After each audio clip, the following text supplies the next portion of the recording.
This is exactly right.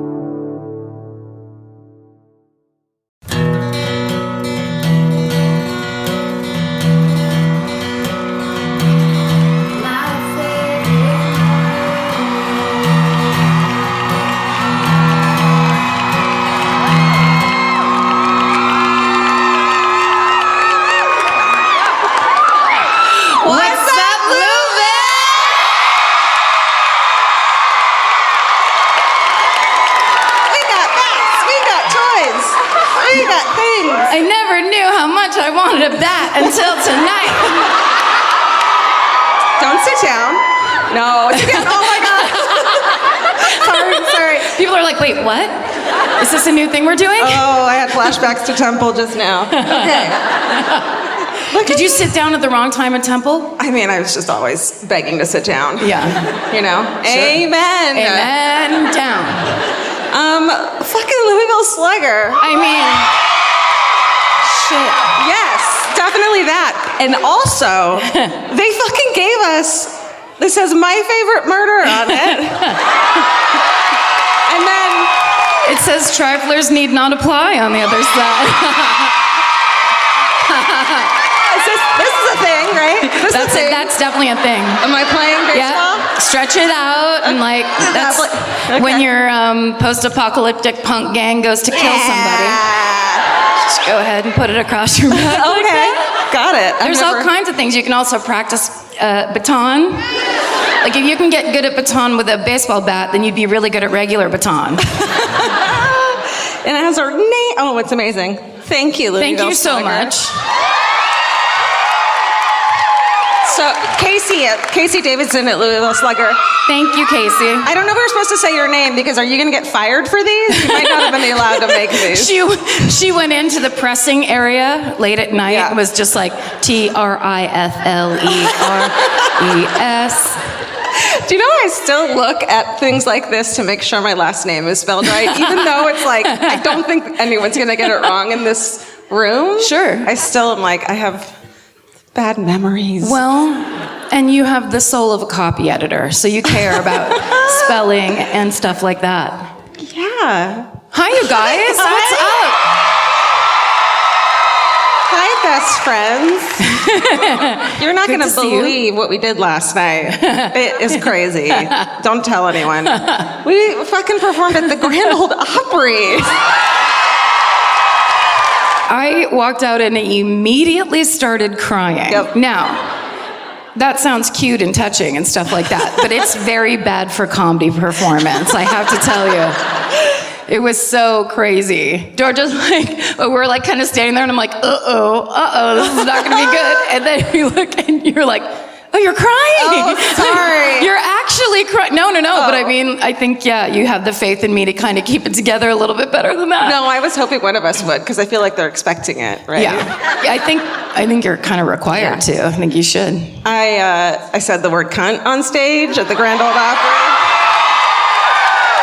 Thank you, I'm proud. I'm very proud. Thing is, though, Carrie Underwood does that all the time.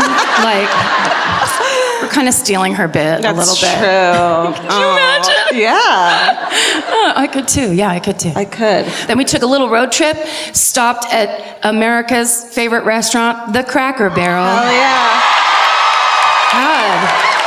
God. Nearly an hour after breakfast, and I was like, well, I might not be that hungry. Fried chicken. What's up? Yeah.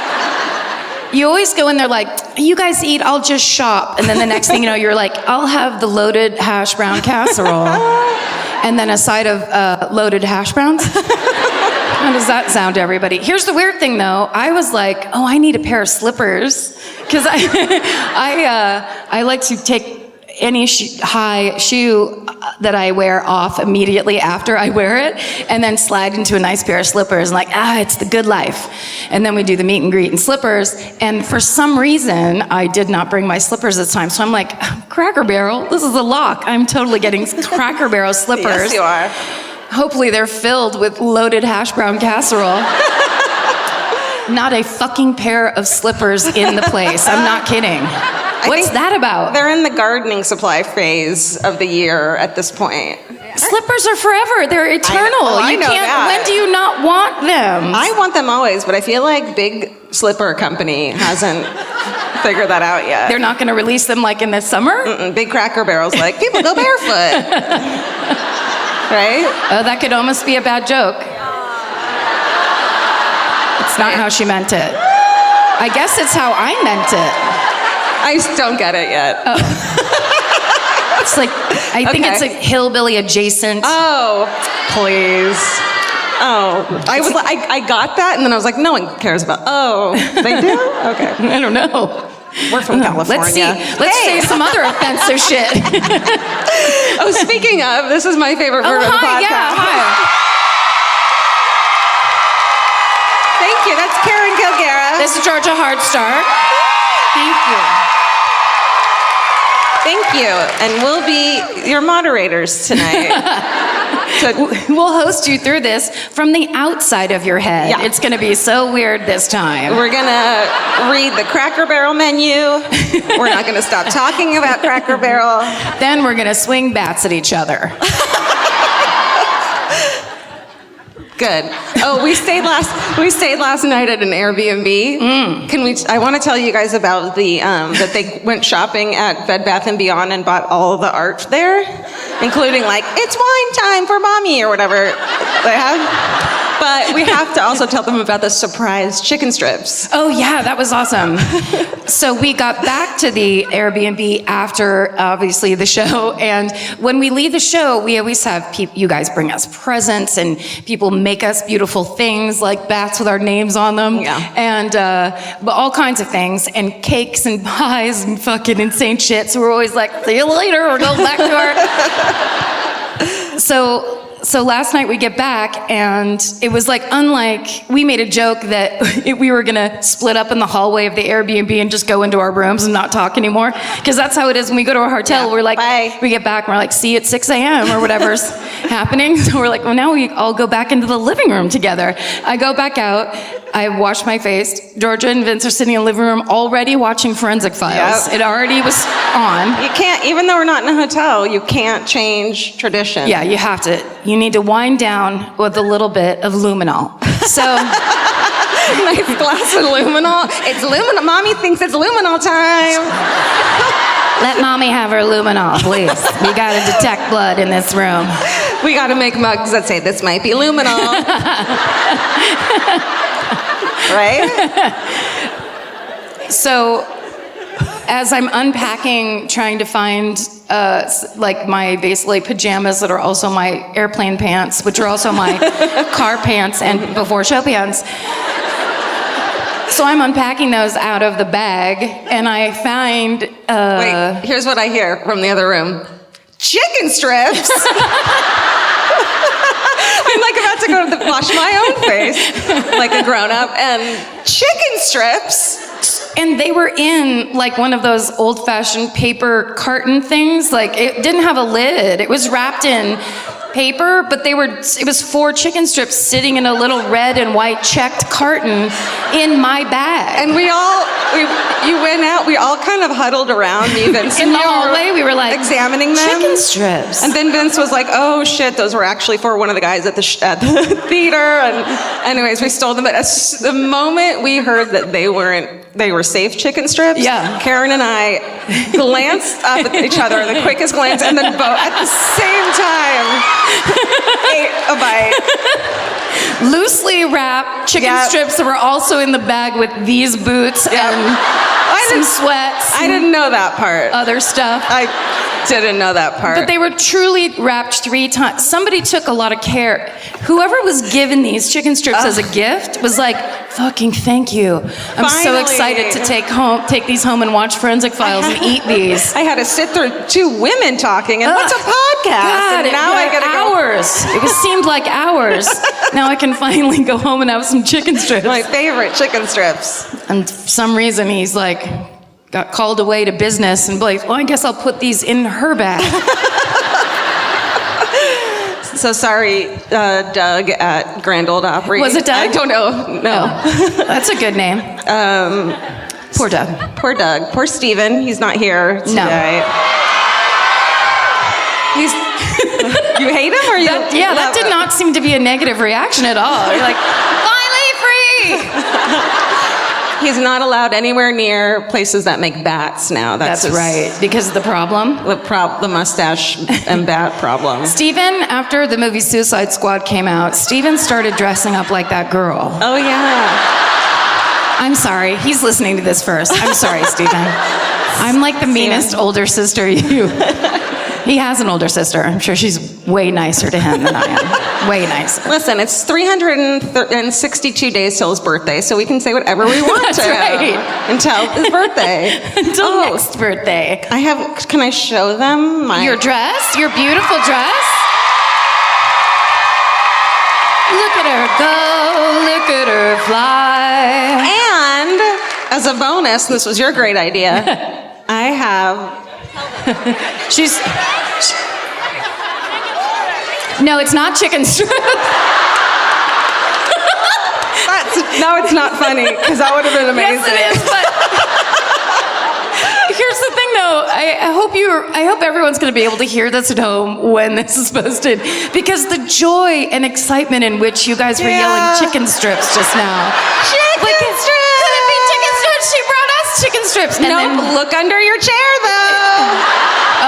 Chicken strips for everyone. Tonight, we're sponsored by Chicken Strip United. No, show them what you really have, because it's awesome. Oh, no! Cookie!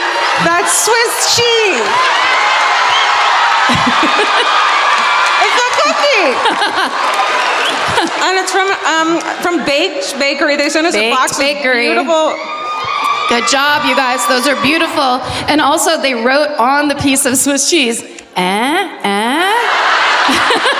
amazing is that? I took a bite to prove that it wasn't Swiss cheese, but I could have taken a bite of Swiss cheese anyway. So I had that true. in my mouth. But Swiss cheese wouldn't have broken off in 7 pieces like that. So cleanly and you gotta hope. Beautifully, flaky, really nice bake on that Swiss cheese. You guys, good job. Good. Let me clean this. Yeah. Oh, I almost just ate it. We'll sweep it up later. Sorry. Okay. We'll sweep it up. Yeah, we got it. The theater manager sits up there, right? We'll sweep it up later. Usually. Doug? Is Doug here? Yeah, Doug's here. With vengeance in his eyes. I came for my chicken strips. What? Georgia, grab your bat. He wants the strips. Fuck you, Doug. They're ours now.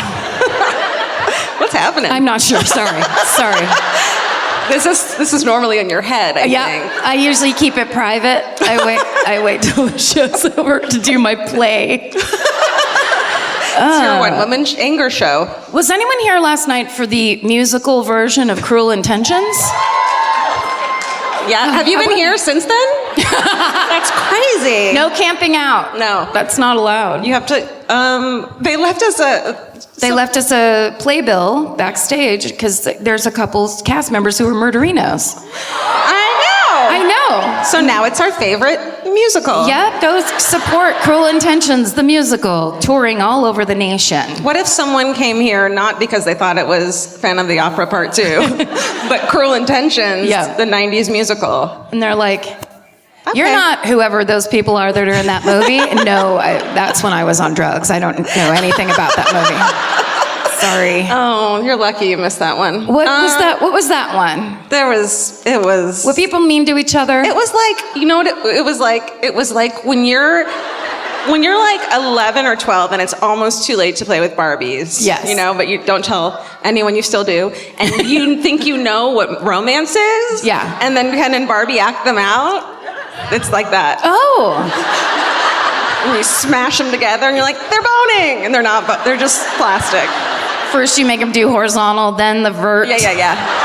This must be it. Yeah. Something like this. Then you steal your brother's like G.I. Joe. What'd you? Every direction. Good. I think that we've done it. Do you think we've covered it all? I think we've done it. We lived it. Should we sit down? Yeah, let's do it. All right, now here's the problem we didn't think through. You have to keep your bat on your shoulder the whole time. It's only polite. I don't know it. Okay, here we go.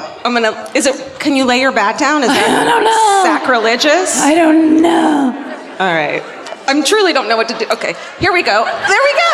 Yeah, that's Give me nice. yours. All right. Put it nicely featured. Yes. Oh.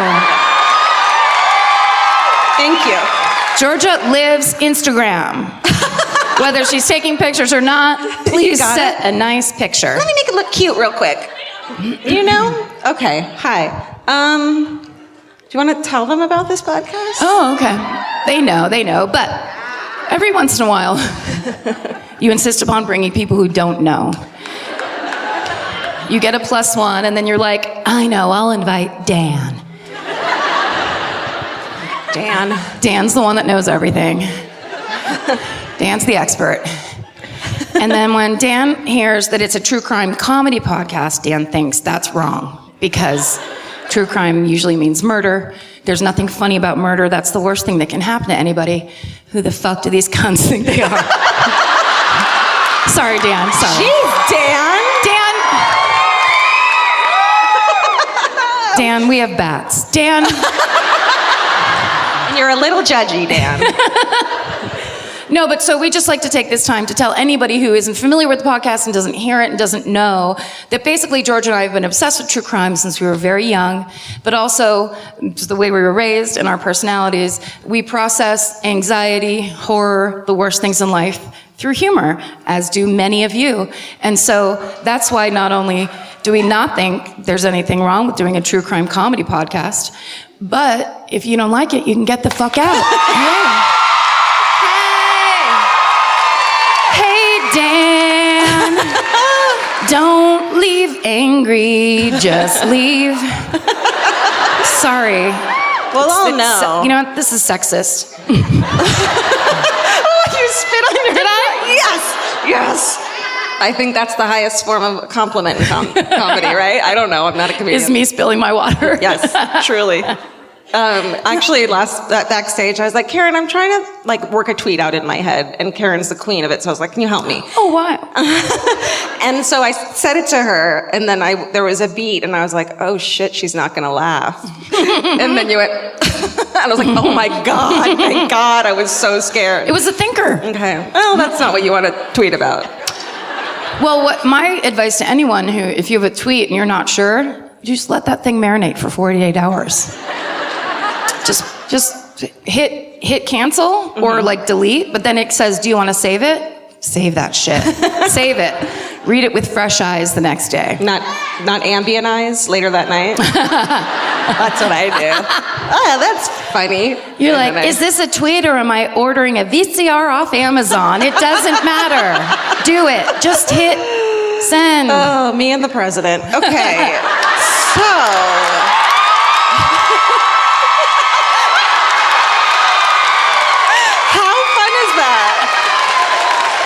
Let's do spit takes all night. Spit takes. Spit takes all night. Yes. Into my face, because I'm kind of hot. Yeah, I know. It's a little warm. I could use a nice spritz. Oh, it's Good Friday and also Shabbat and also Passover. I know. Hey. Congratulations, everyone. Hey, believers of all sorts. Way to go. We did it. You're do you go doing first it. Tonight? I believe it's you. No, it's you. Wait. You're right. It's totally me. Yeah. And I was right before you screamed Georgia 4 fucking times. Yeah. Really? God. All right. Oh, you know what? I forgot to have coffee. That's it. Oh, should we get you some? Let's go to Starbucks. That's gotta be it. Wait, do you want to tell them about your invention? Oh, that Starbucks, if it's in your hotel, it should be room service? That one? It's not really an invention as much as a really good idea for really lazy people, such as myself. Well, I just had to sit there and write my story, and then I was like, man, I'd love to call down and get 4 things I love at Starbucks right now. Starbucks. Fucking, you owe us money. The rest of the show's actually going to be funny. We just wanted to talk through some ideas first. That was almost private. Okay. With America's #1 meal kit, HelloFresh, you'll get easy, seasonal recipes and pre-measured ingredients delivered right to your door. All you have to do is cook and enjoy. HelloFresh makes cooking delicious meals at home a reality. From step-by-step recipes to pre-measured ingredients, you'll have everything you need to get a wow-worthy dinner on the table in about 30 minutes. Say goodbye to endless grocery store trips and takeout. HelloFresh has you covered. There's something for everyone, from family recipes to calorie smart and vegetarian, and fun menu series like Hall of Fame and craft burgers. HelloFresh has more 5-star recipes than any other meal kit, so you'll know you're getting something incredible. HelloFresh is flexible and it fits your lifestyle. Easily change your delivery days, food preferences, and skip a week whenever you need. Break out of your dinner rut and make deliciousness part of every week with HelloFresh. I love that even though HelloFresh is super easy and they make it really basic and like straightforward, you still feel like you're cooking this like incredible home cooked dinner. And that makes me feel good about myself. And that instead of just ordering takeout, I'm actually making something and preparing something at home. And that just, it feels good. So for $80 off your first month of HelloFresh, go to HelloFresh.com/murder80 and enter murder80. It's like receiving 8 meals for free only at HelloFresh.com/murder80, promo code murder80. Go buy. Okay, let's see. I'm doing the murder of Marlene Oakes, y'all. Shh. Thank you for your silence. It's exactly what I was hoping for. Yeah, I think it's what we always want. Always. Just a really deep, respectful silence. Couple little murmurs of, oh shit, she's doing that one. What? Why? She shouldn't do that. Oh, I hate this one. I got info from Forensic Files, Cold Case Files, Wikipedia, and South Coast Today. All our favorites. Is that the newsletter from the South Coast Mall? South Coast Plaza? No. Oh, okay. From this actual South Coast. Oh, okay. Where the South Coast Plaza in Orange County got its name. No, it's not. Okay, let me tell you about Verona, Kentucky. Okay. It's a small town. See? She's the only one. Proof. Verona gets 1 clap per 10,000 citizens. That's right. So that's perfect. Well, No? what? No. Well, I'm gonna tell you. Okay. Guess what? It's about 80 miles away from here. Maybe I just go to Google Maps, and then 27 miles from Cincinnati, and they're from Verona. And okay, the population when the Forensic Files came out, which was like 2004, was 500 people. Oh. Which in today's people is Fuck, hold on. 94, it's 2,500 people. no. Okay. Well, maybe. Actually, I think I'm going to say yes, because the last census thing was from 2010 and it was 1,455. So if you do math, it just turns into whatever you just said. Everything is roughly 1,000 off of everything else. That's right. And this is really comforting to people like us. In life. It's, tiny town, all this shit. And in 1980, here we go.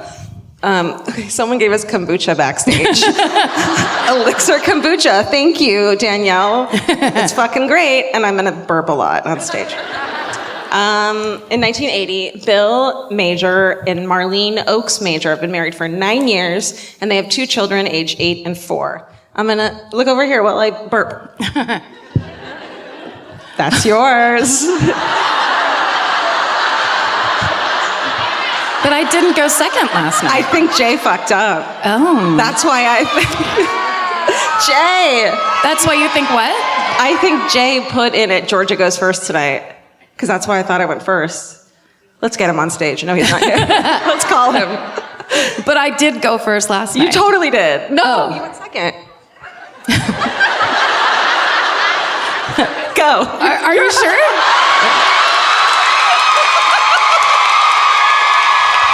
Yeah, I was right. Yes. Wow, guys. This takes. Oh, also we had a red eye and yesterday got into Nashville at 7 a.m. Doesn't matter. I'm excusing myself. It doesn't matter. Okay. I'm doing the Louisville Torture House. Featuring this guy. Let's move it along. Sorry. Sorry. No. Last night was kind of a blur. Yeah. I'll tell you a little bit about, this is Dick Heaton. Yeah, his name is Dick. It's going to be Dick the whole time. Get your laughter and joy about it out now. Okay. Continue to. No judgments. I'm just saying. I'm going to say the word Dick and the name Dick a ton of times. Well, we love Dick, so. We all love Dick. Who doesn't? Okay, we're done. We're not going to be like that anymore. Let's celebrate Dick like we never have before. Okay. He doesn't get it enough. Boo. This is going to be a dirty show. I can feel it. Yes. Okay. Dick and Mary Heaton, well, this is just Dick, but Dick and Mary Heaton are a young married couple who knew each other since childhood. They eloped together when Mary was 15 and Dick was 25.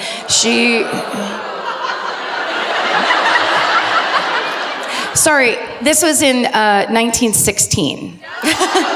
So in today's age... Mary was 42. Ew. Oh, she was an old maid by 15. Disgusting. Wait. Stay home. She was 15 and he was what? 25. That's too many. That's 10 many. That's 10 too many. It's 10 more for sure, but she's from a prominent, wealthy Louisville family, so yeah, he's justified. He's like, get money. He's like, get in my car. He's a well-known, well-liked figure in Louisville, and he is a partner at a successful merchandise brokerage firm called Heaton and Fisher. He is eventually, I don't know when they were first married, I'm not sure. So here's Dick Heaton. This is the thing we always like to do, I like to do, is if I'm casting the made-for-TV movie about this murder. I know. Okay? Tony Hale. No, but that's such a good guess. Shit. I was going with Anthony Edwards. Oh, yeah. Yeah. If only his mouth was closed in this picture. Yeah. Definitely. You remember him from ER? Revenge of the Nerds. Okay. What? It feels like there's another show in a different part of this theater. It's like waves. The drunk people. Drunk party. Okay, so Dick. Great. So about 2 years into the marriage, trouble starts in 1918. Sounds about right. Right. Dick begins accusing Mary of having an affair with their mutual childhood friend, and his name is William Gates. I don't think you can have a mutual child friend when you're 10 years fucking older. Yeah.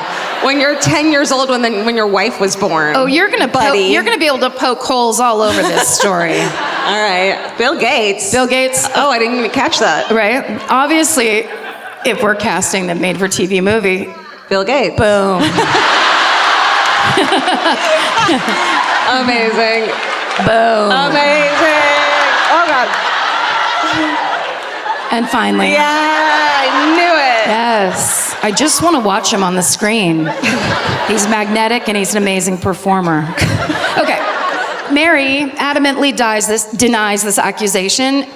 Dick will not let it go, of course. He becomes irate. He is very controlling, even though he has no reason or any evidence to believe that Mary's having this affair with this person they both knew growing up, who doesn't live in their town anymore.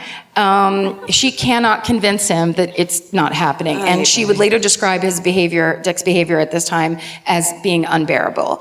So by 1923, the William A. Fisher, who is Dick's partner at the brokerage firm that he works at, Heaton and Fisher, he can no longer ignore Dick's strange behavior at work.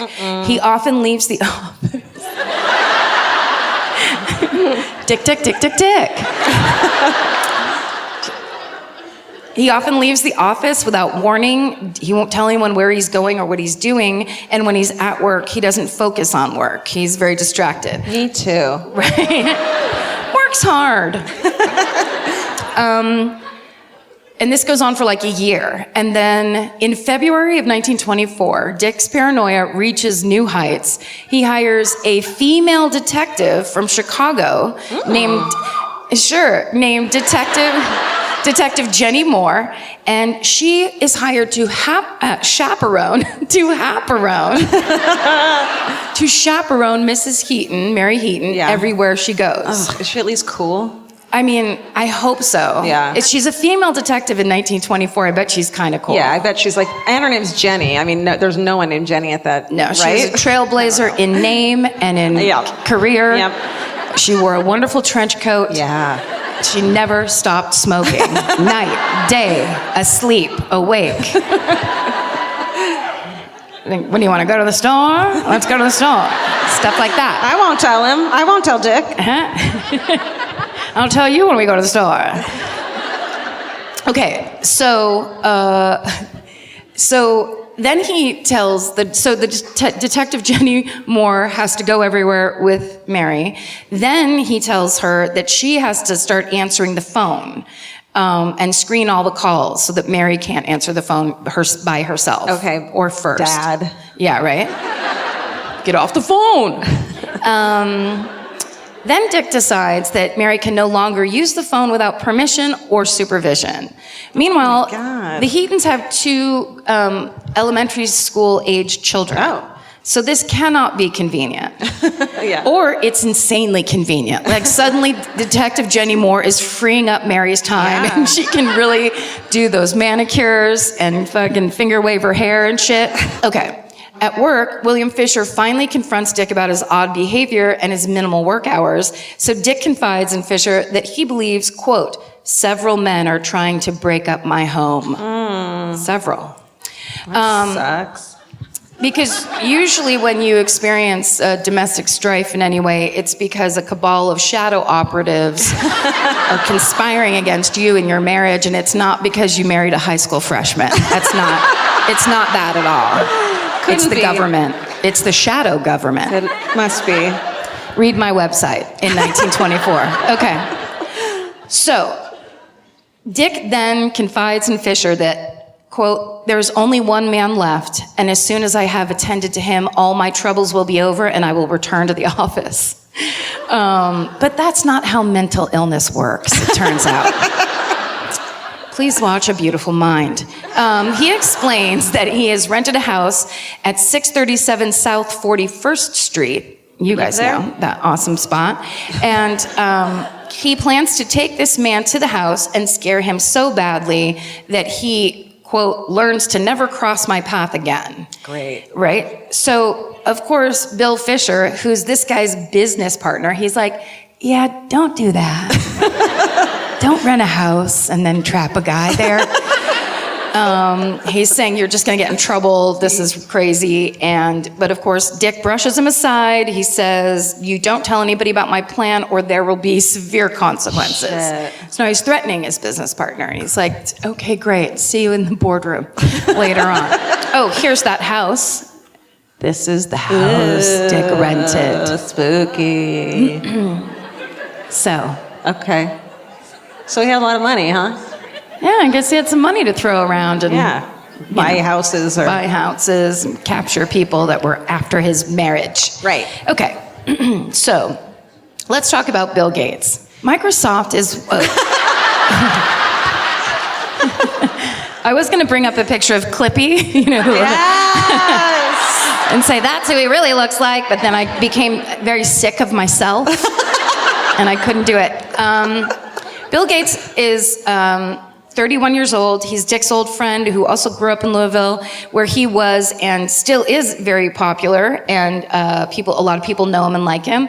But he got a job at Procter & Gamble, so he, years before, had moved to Logansport, Indiana, where he lived with his aunt. And that's where he was and what he was doing when Dick became obsessed with the idea that Bill and Mary were fucking.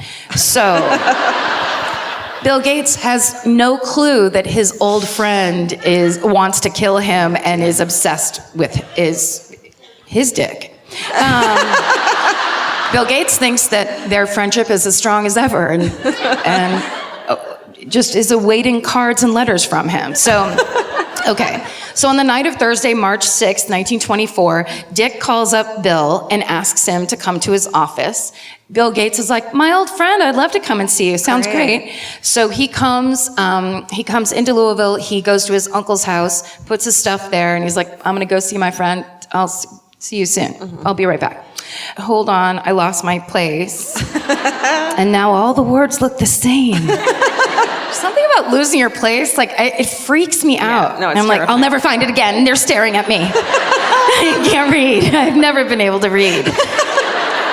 Bill agrees. But as he enters the office, he's immediately grabbed and handcuffed. Bill, turns out, has a pistol on him because it's the 20s. Yeah. And so that's what you did, see? But the pistol, he's patted down, the pistol's taken off of him, he's put into a car, he's driven to an unknown location. It's fucking Dick's rental house.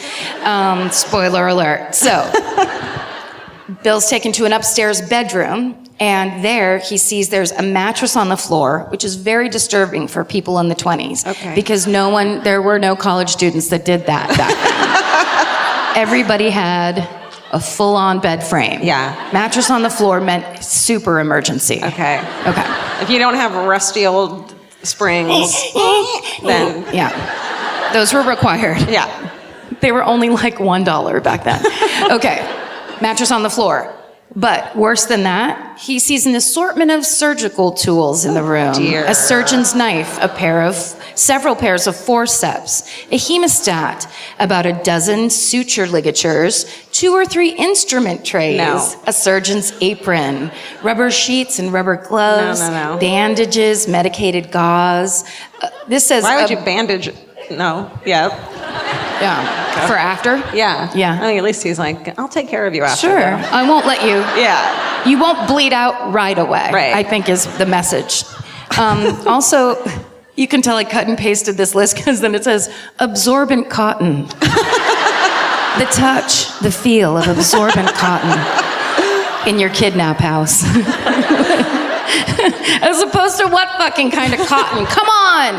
Watch the redundancies, people I'm stealing from. Okay. Disinfectant and a large can of chloroform.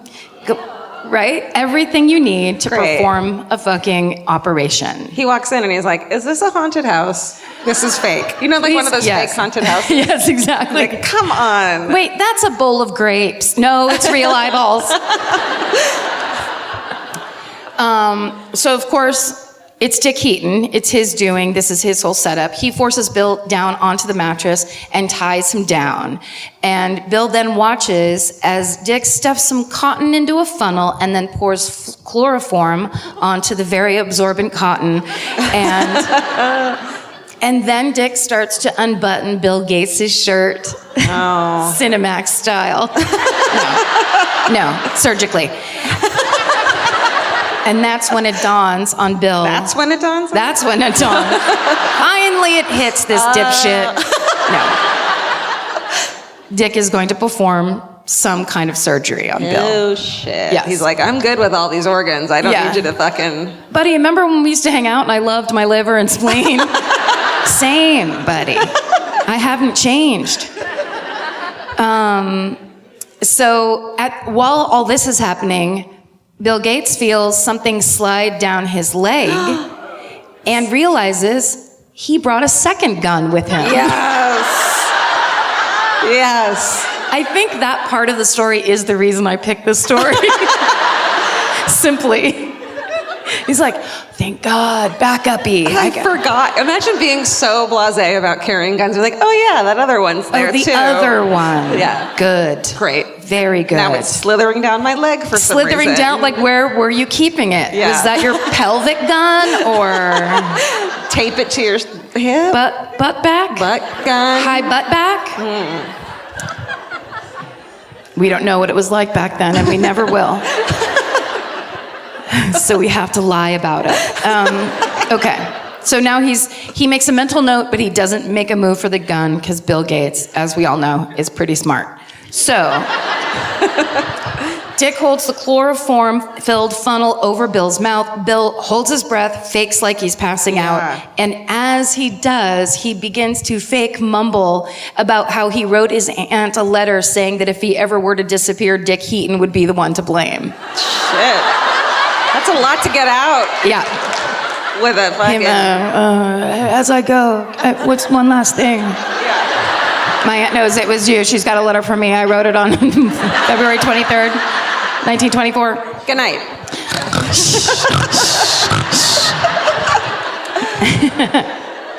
But it was a good plan, as cheesy as it sounds. Things back then weren't as cheesy as they are now. Because it stops Dick in his tracks.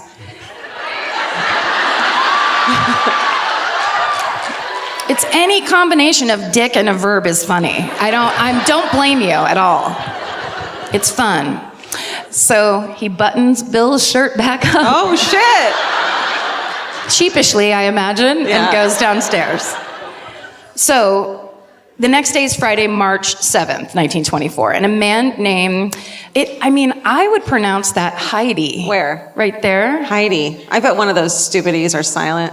Think so? Hide. Hide? Let's go hide. Okay. Let's go hide. Let's go hide. Not now. I want to call him Heidi Conrad. Okay. Because there was the mayor in your story last night's name was Priscilla? Beverly Priscilla.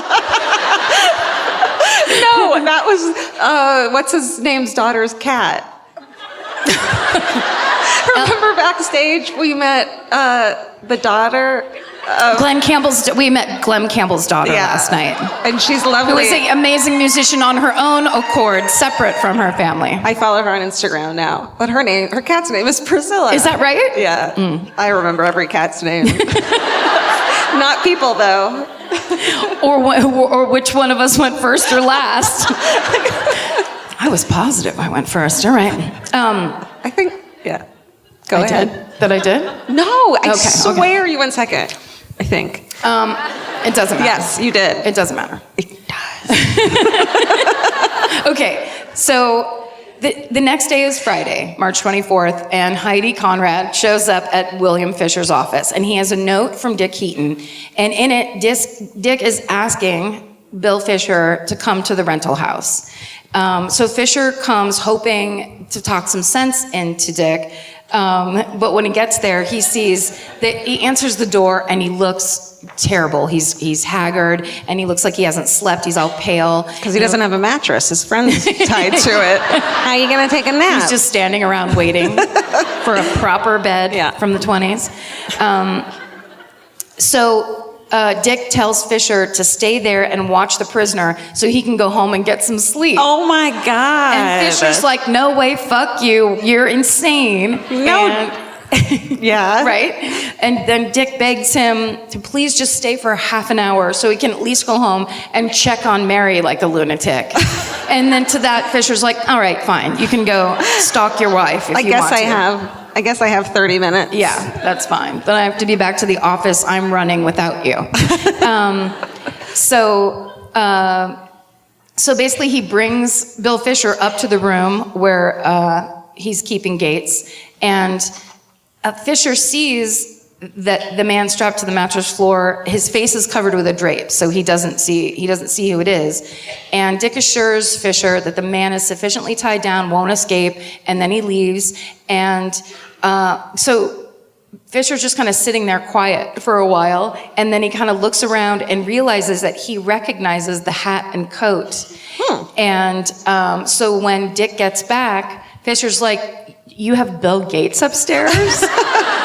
And Dick replies, it might be, and then starts laughing maniacally. Oh my, what point did he not think to himself, I'm going to the cops right now? I think his idea was, this is his business partner, and they have this brokerage firm that's doing well. Yeah. So he doesn't want to it's going to be scandal no matter what. So save yourself, I guess. I mean, he's trying to keep he's like, okay, so you've kidnapped someone. Can we still de-escalate this back into we just make money and don't have problems? And I think that's just his attitude the entire time. Great. So Fisher begs Dick to let Gates go. Of course, Dick says no, because he's saying he's just trying to scare him and basically scare him so he never bothers us again. And he asks Fisher if he'll come back later that night. So back at the office, Fisher thinks about calling the police, but Dick assured him that no harm would actually come to Gates, that it was just going to be this really scary threat. And so Fisher stays silent. So when he goes back to the house later that night, he again tries to convince Dick to let Bill Gates go. But Dick keeps laughing and refusing and being a creep. So Fisher gives up after arguing with him for about an hour and leaves and doesn't call the police. Okay, so later it's Friday night. Dick unties Bill Gates and takes him to his office and forces Bill at gunpoint to call his aunt, who he lives with, and tell her to send those letters that he had mentioned the day before to Dick's office. But since the letters weren't real, Bill's aunt had no fucking clue what was going on in this phone call. Oh, no. Yep. And she was just totally baffled. Bill sticks to the story and just does what he's told. And then Dick brings him back to the rental house, ties him up again. Okay, so it's the next day. It's Saturday, now it's Saturday, March 8th, okay, and Heaton has been holding Gates for 2 days. Anytime Dick walks into the room, Bill pretends to be asleep. He's just, how am I gonna, And then, as he's pretending to be asleep, he's watching Dick come in and he'll pick up like the scalpel and stare at it and smile. Ew. And then pick up like the forceps and smile at them. Give him a little kiss.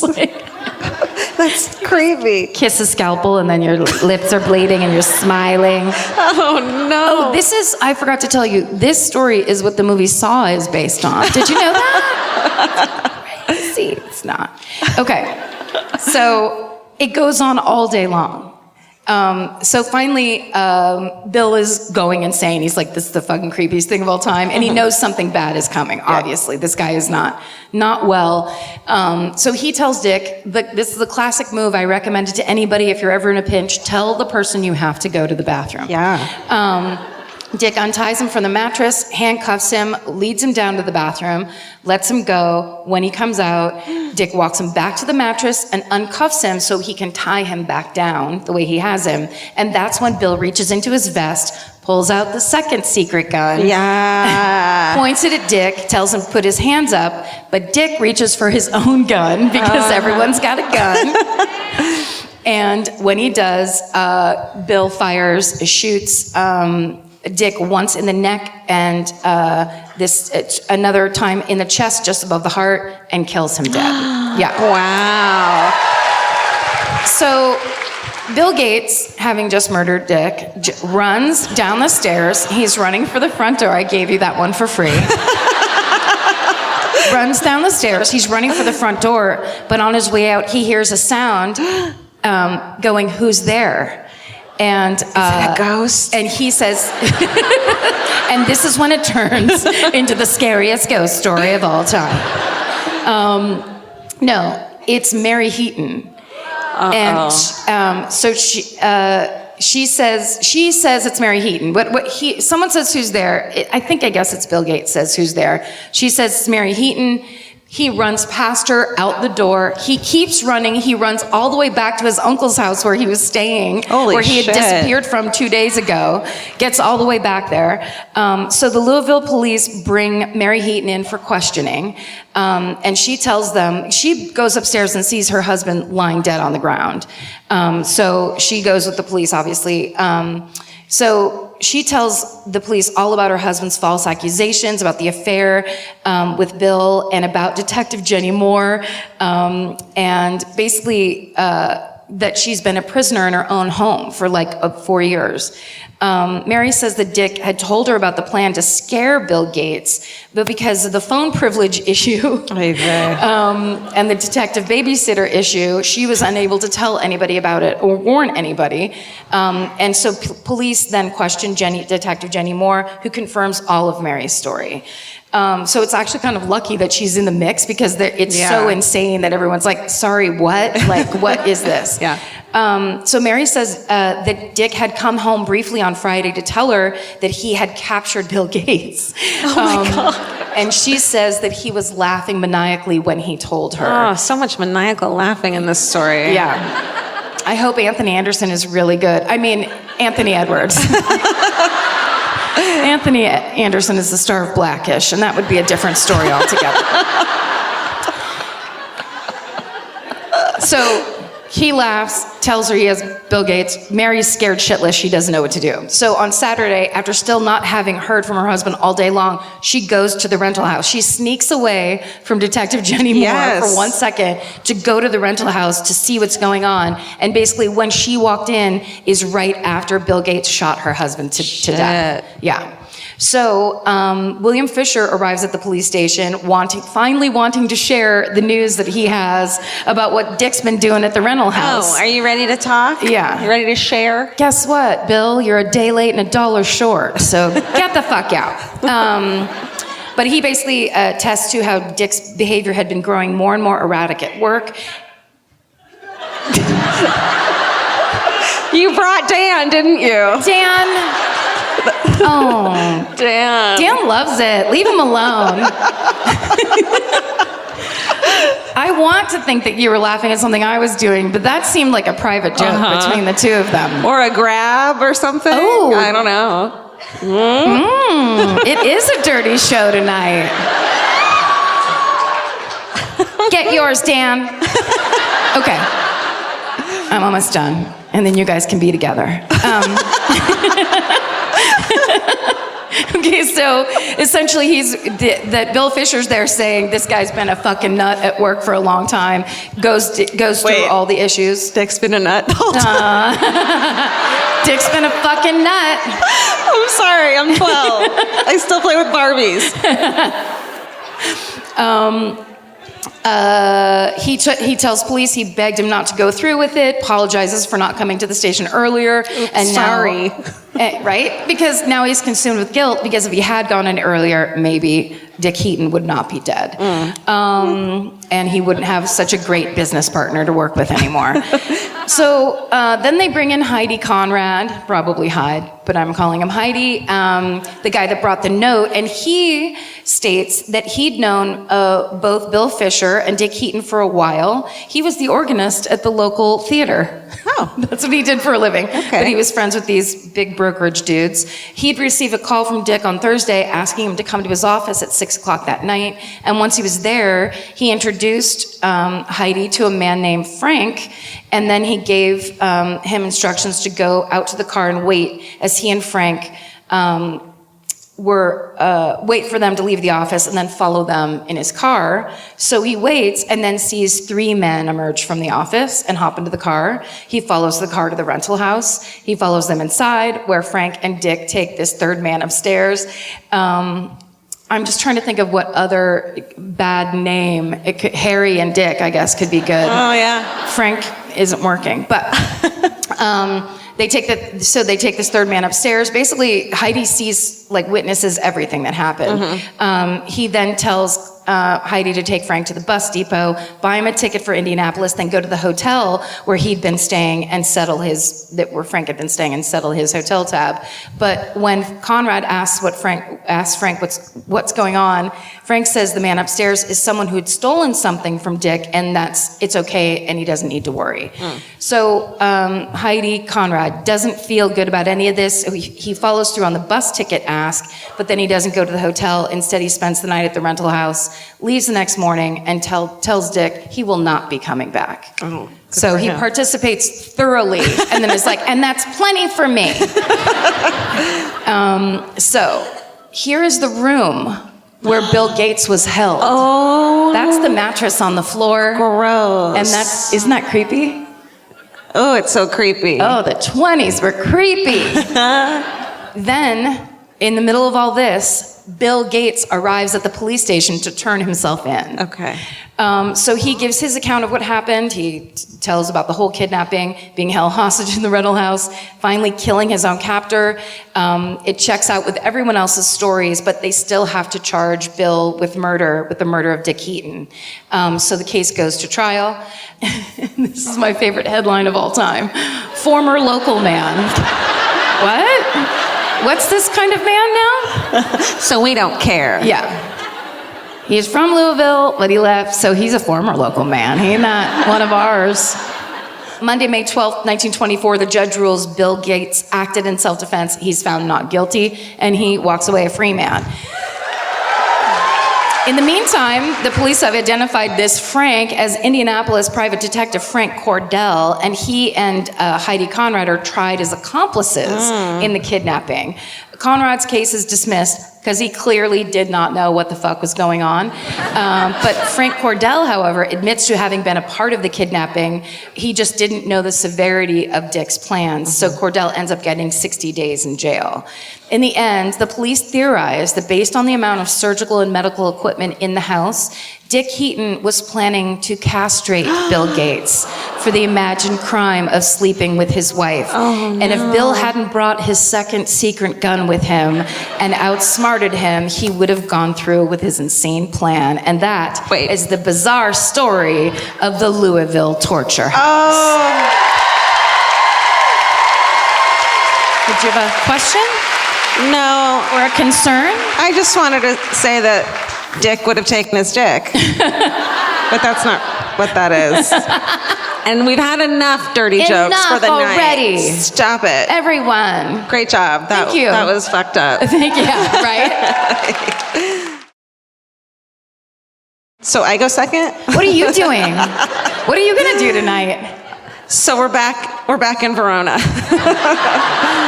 Picture it. It's beautiful. I was about to show you this photo. Oh, Marlene Oakes with her children.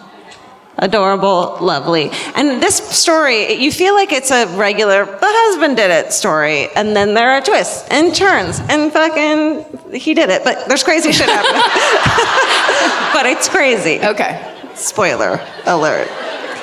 Okay, they've been married 9 years, 8 and 4-year-old kids. And then this dude, so they pick up a hitchhiker named Glenn St. Hilaire. He works for Bill and lives on their property in a trailer. And Bill, the husband's like, hey, Glenn, you should fuck my wife. No. Yeah. And Glenn's like, okay. It's probably, I think it was way more romantic than that. Was it? Sounds about as romantic as it can be. Basically, Bill, so Marlene and Glenn fall for each other. They're hooking up, but Bill has a chick on the side, like all this crazy stuff. And yes. So here we are. On the day of October 11th, 1980, Marlene and Bill have an argument. And according to Bill, Marlene skips town. A couple days later, Bill reports her missing. And he tells police that he and Marlene had gotten in an argument and she just got in her car and drove away, leaving all her Social Security and licensing things. Yes. And purse behind, like women love to do. Yeah. I have to get away, mostly from my purse. It's dragging me down. Yeah. I need to sign out of my purse for now. Just be free. That's right. Of identification. He claims he spent the whole night driving around looking for her, and they also question Glenn, and they both deny any involvement in Marlene's disappearance. And Marlene's kids were in bed the night she disappears and didn't hear anything out of the ordinary. And Bill tells his 2 children that their mother is a drug addict, and an alcoholic, and a sex worker. He doesn't use that word. Right. And that she didn't care about them and left town. Just, your mom doesn't love you. She left.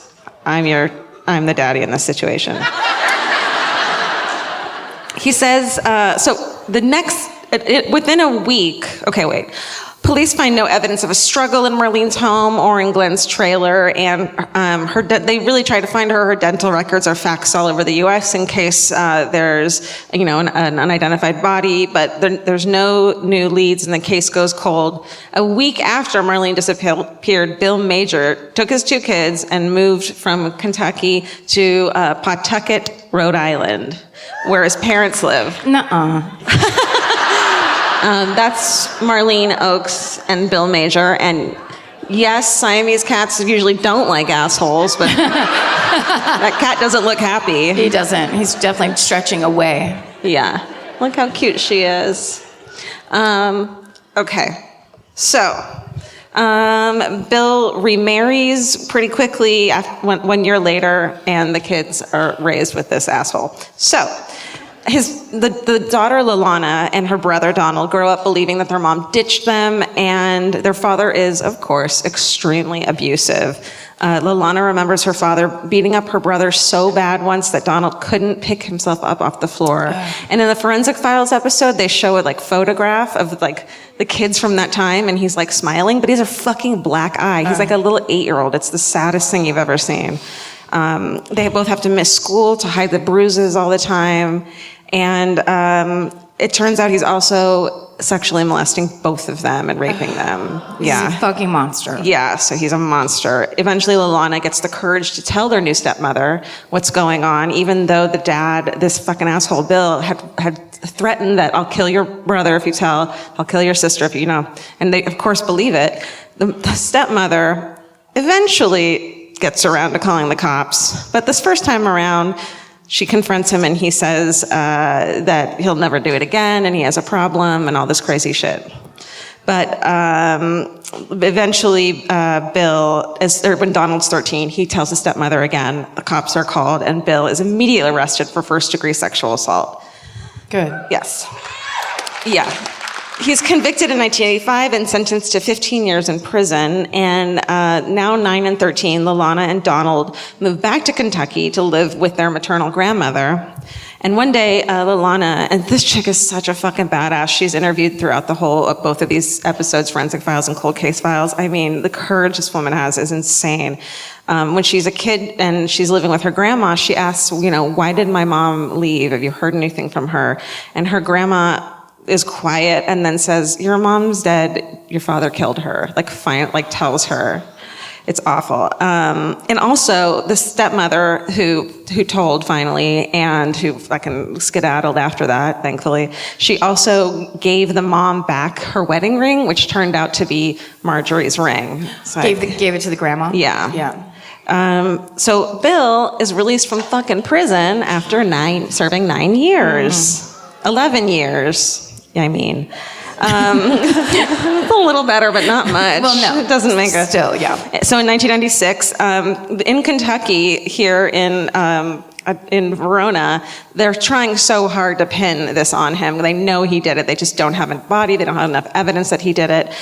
So when they see he's getting out of jail, they try to extradite him and bring him back. And they now know about the sexual abuse that was going on when he lived in Kentucky. So they're going to try to get him on those charges. They find other kids who also had been molested by him. But the fucking motherfucking statute of stupid limitations runs out on fucking child molesting.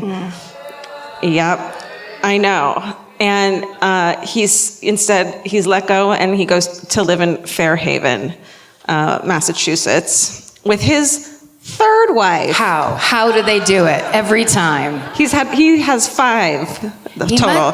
He must be so good at small talk. I mean,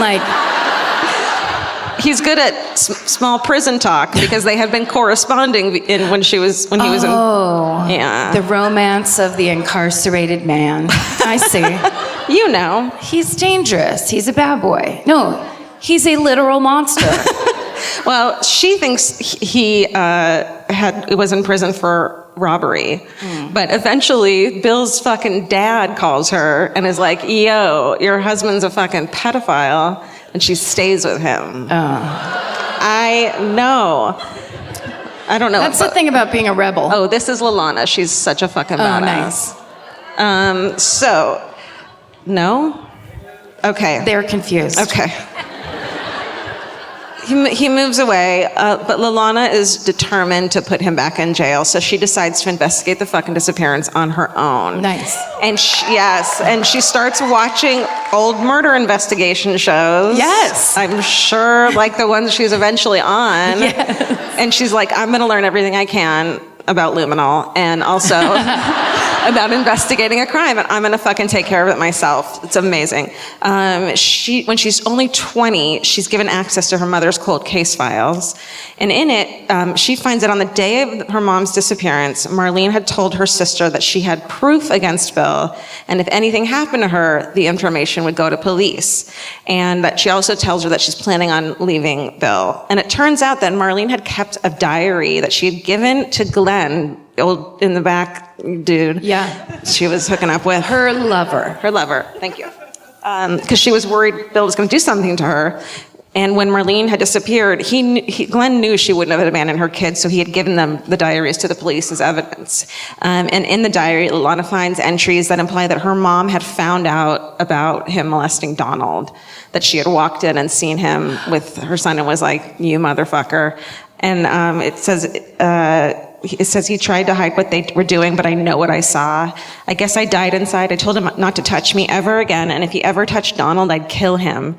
He wants me to help him, and I don't know what to do. So, like, help him get better? Yeah, like, I'm sick, that bullshit. And Lalana also finds evidence that her mother was considering divorce as well, and threatening that she was going to tell Bill's mother that he was a fucking pedophile and molesting his kids. So obviously he has reason to get rid of her. To find out more, Lalana interviews everyone she can who knew her mother. She logs all the conversation, and everyone tells her the same thing. We know your fucking dad did it.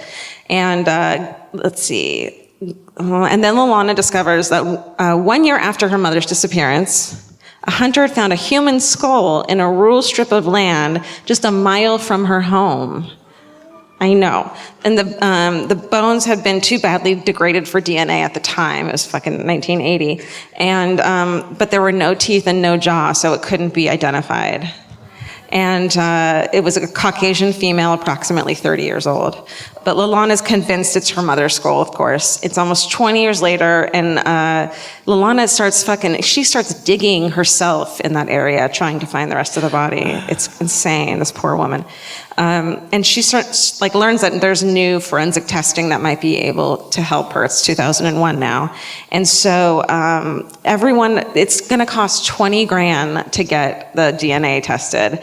And everyone is like, the whole family is ready to contribute. Her sisters is gonna cash in her fucking, what is it called? Retirement fund. Oh, wow.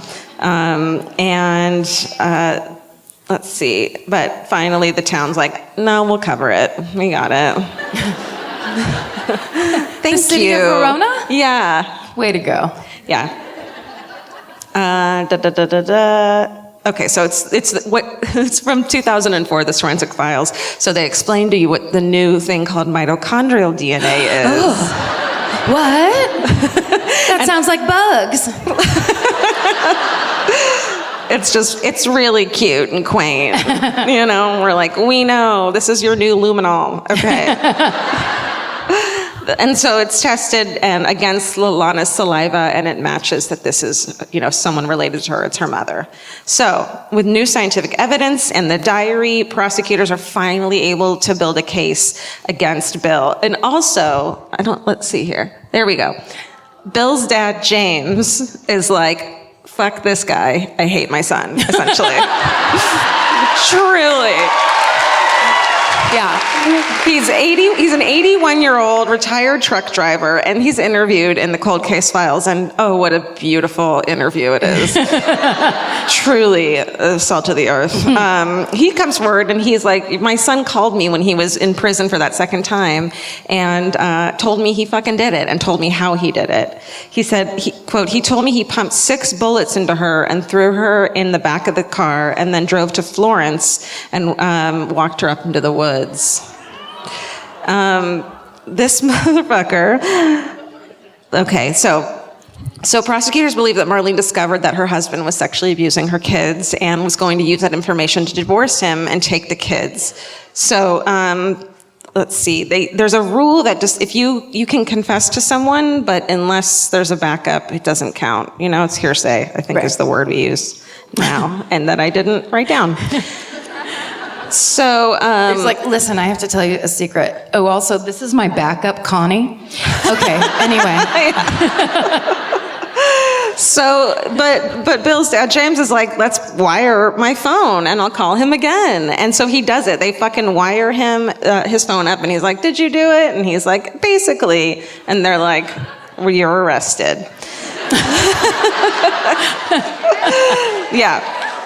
Bill, now 59, is arrested and charged with Marlene's murder.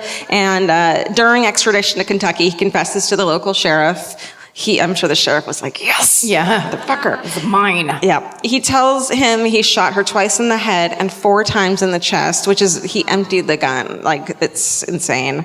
And he also admits that he threw the murder weapon in a nearby pond, buried the body in a sinkhole, and pushed her car into the Ohio River. But they weren't able to ever find these things. It was, he says that killing Marlene meant nothing to him. It was like getting up on a normal morning and tying his shoes. Either way, I hate this fucking guy. It doesn't really matter what he does with his shoes. I also hate that they get quotes like that. It's like, who the fuck is asking that question? Clearly, it meant nothing to him. Yeah. He's a piece of shit. Let's not poll him for his opinions about a shitty crime. Yeah. Enough. 100%. That's just, it's like... Yeah.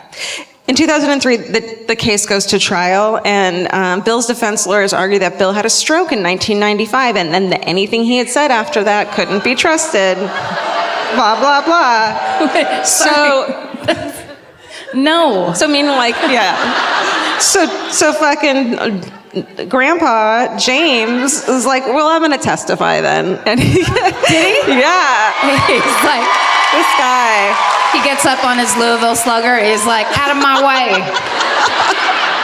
Does he have one too? He's like, he's warned that that if he testifies and gives this stuff, that his son could receive if it's a guilty verdict, he could possibly get the death penalty. And he says, quote, he pedophiled his own kids. Any SOB like that deserves to die. I'll pull the expletive switch if they need me to.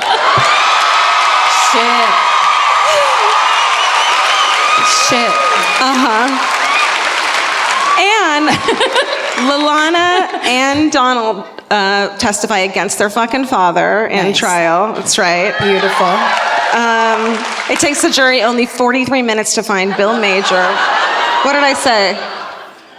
I don't know what they're doing at this point. They're just having their own good time. It takes the jury only 43 minutes to find Bill Major guilty of first-degree murder. Yeah, that's right. And he's sentenced to life in prison. Look away. Sorry. Cursed image. Both Marlene's children, they know that their mom died because she was trying to protect them. And with their father now in prison for life, Marlene will finally be at peace. Marlene Oakes is buried in Lancaster, Kentucky, beside her parents. And that is the murder of Marlene Oakes. Wow. Amazing. Wow. We're lucky you guys aren't famous for making pitchforks, because fuck. I wish I had gone second now. We have a Elvis Pez dispenser from Crack Whore Barrel. And I think we have time for a hometown. Vince.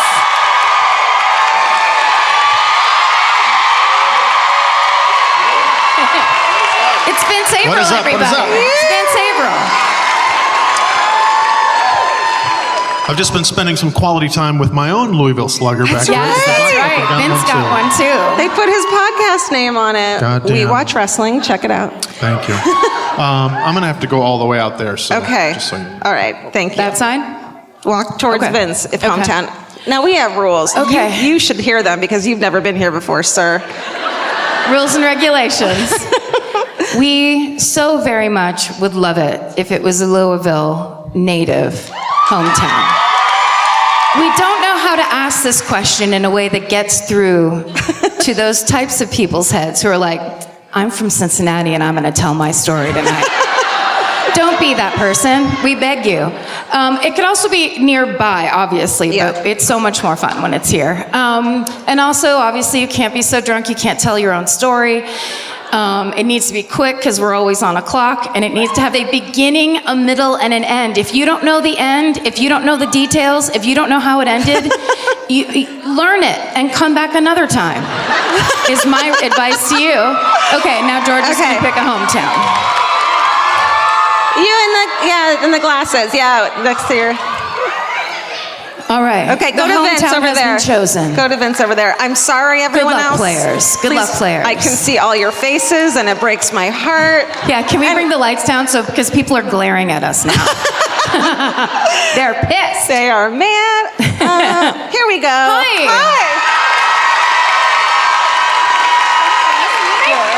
It's Jennifer, everybody.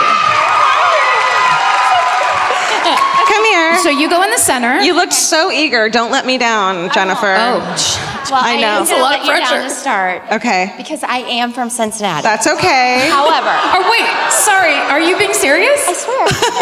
And where does this murder take place? Well, he's from Louisville, and he's my great-great-uncle. Okay, great. And he's a killer. Okay, great. All right. Okay, we're here for this. That's all we need. So I'm here with my 3 kids, and they were like, can you practice cussing? And I'm a 2nd grade teacher, so like my job is to not cuss. No, you be you. Okay, I won't say what they think I'm going to say. All right.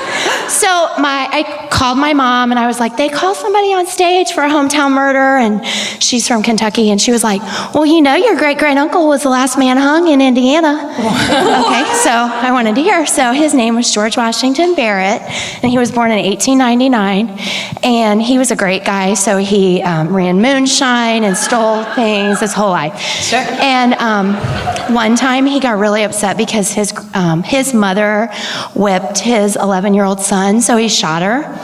His own mother? Uh-huh. Dead? Yeah, dead. And then his sister mouthed off because he shot her mom, and he pistol whipped her. Oh. And so he then went on the lam for 8 years, and they caught him finally. But it was a hung jury because he said it was self-defense because I guess he was defending his son, because he got spanked. Okay. So fast forward, this is like 1934 by this point, and they just passed this federal law that if you shot a federal officer, you had to be hung, period. Okay, so he stole a car, and he was running from the federal agents, and at this point he's in the Cincinnati area. He crossed over the Indiana state line and had a shootout with the federal agent and shot the guy, killed him. Ohio and Indiana had a big fight over who would get to hang him. For real, it's real. Like, you can Wikipedia, this is the truth. We trust you so far. It's true, yeah. You're a teacher, we believe it. Totally. Okay. Fuck yeah! Woo! Try that on Monday morning. Yeah, really. Well, I did it before I'm like in teacher clothes. Anyway. Okay. The school year's almost over. I know. You're going to be all right. Fuck yeah, You're going to make it. Okay. You're going to make it. Okay. So it's 1934. Indiana has not had a hanging since 1912. Ooh. But the federal law says they have to be hung. Mm-hmm. So they had to get this farmer from Illinois to come and build the gallows. Is that what they're called? Yeah. And this is just like a little aside. I'm not just saying this because he's my great-great-uncle and I'm super proud, but he was like really, really hot. Like, we saw pictures, right? My kid, right? Like who? Like, what did he look like? Oh my God, we said that. What did he look like? Like an actor of like some Tom kind? Selleck. A Tom I know Selleck? that's old, Big but- mustache? Big dimples. Sure. Yeah, like real. Like, Hawaiian shirt? totally. And chest hair. Lots of chest hair. Yes.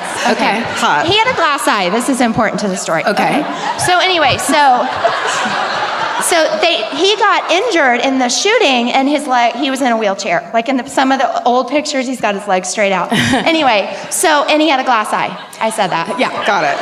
Every time they would come in to be like, you're getting hung, he would pop his glass eye out, for real, and say like, if I'm gonna eat this, I'm gonna eat, like, so he would scare people that way. Ew.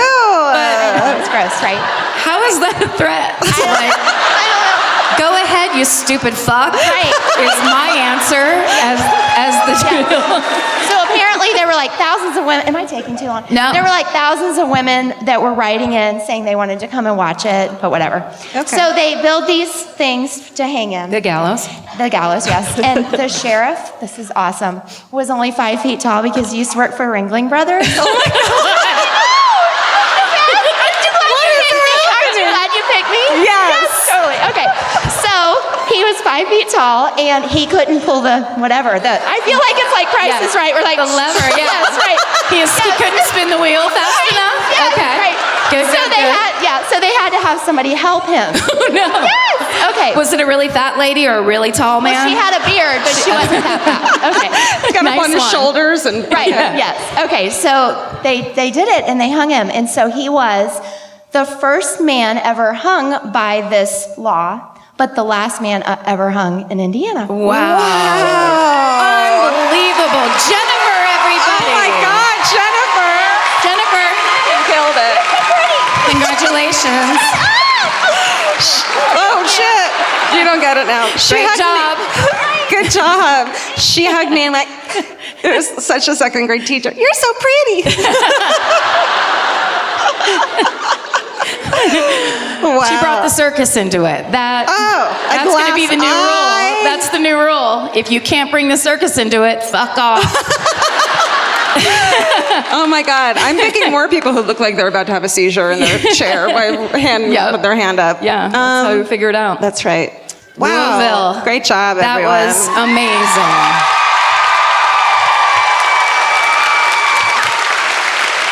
So beautiful. Yeah. Really.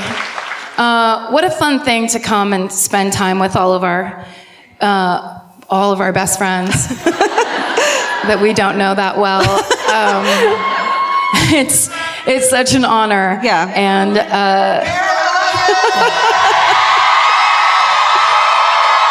yelling at me? Huh? Are they yelling at me? Uh-huh. Okay. I'm just trying to say I like you. Fuck you. We are really honored that we get to do this for a freaking living. We can't believe it. It hasn't caught up with us yet. And so every time we come out here and you guys are here to hang out with us, we are so stoked. We love thank it you guys so much. We have the best time. Yep.